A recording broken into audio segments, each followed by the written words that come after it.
యో సూర్యదేవా ఏంది ఎండ్ల మమ్మల్ని బతకమంటావా సావమంటావా? సావండి. నీకు మా మీద ఇంత పగ? నాకు ఎవరి మీద పగ ఉండదు నాయనా, నా ధర్మం నేను నిర్వర్తిస్తున్నాను. ఏది నీ ధర్మమో? మమ్మల్ని చంపేసేదా? మరి మీరు చెట్లను చంపేసినప్పుడు ఈ ధర్మం ఎక్కడికి పోయింది నాయనా?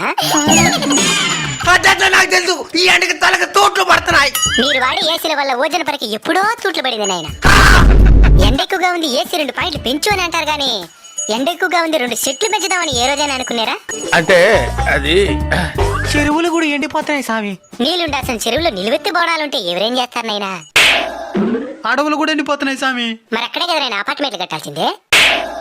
స్వామి ఈ ఎండ నుంచి బయటపడేదానికి ఏదైనా మార్గం చెప్పు స్వామి. వృక్షో రక్షిత రక్షిత. చెట్లను మీరు కాపాడితే అవి మిమ్మల్ని కాపాడతాయి. తప్పకుండా నాటి కాపాడుతాం స్వామి. స్వామి ఇంక మిఠాని ఈ ఎండలు తగ్గినా? In front there is crocodile festival. అంటే ముందుంది ముసళ్ళ పండగ అని.